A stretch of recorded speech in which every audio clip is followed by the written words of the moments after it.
सपा सांसद रामगोपाल यादव ने taxation and other laws bill 2026 पर सरकार को घेरा।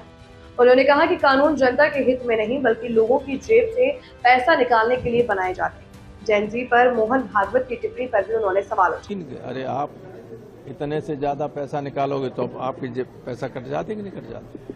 ये तो काम ही ऐसा कर रहे हैं। कोई काम ऐसा नहीं कर रहे हैं जो कोई प्रोडक्टिव काम हो।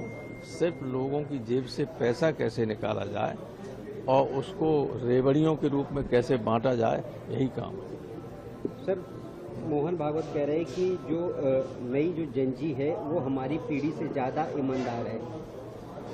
ऐसा है, जेनजी से जब बीजेपी की सरकार घबरा गई है तो मोहन भागवत जी को वो संभालने के लिए लगा दिया। जब ये बिल्कुल फंस जाते हैं तब आरएसएस की शरण में जाते हैं तो भाई कुछ रास्ता निकालो, तुम ही कहो।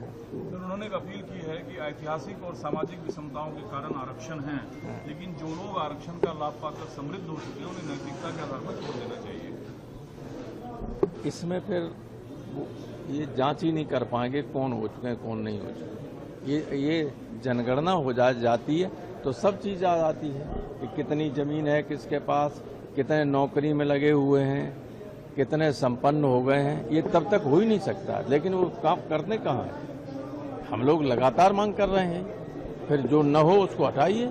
लेकिन जाति जनगणना में सारी चीजें आती हैं, सारी, कितनी जमीन है, मकान कच्चा है पक्का है कि नहीं है, नौकरी में लगे हैं लोग कि नहीं लगे हैं, पढ़े लिखे हैं, कितने पढ़े हैं, कितनी एजुकेशन है, कितने लोगों को शिक्षा नहीं मिली, एवरीथिंग इज देयर। लेकिन हो रही जनगणना उसमें ओबीसी का कॉलम खाली छोड़ दिया, तो कोई ईमानदारी से काम ही नहीं हो रहा है।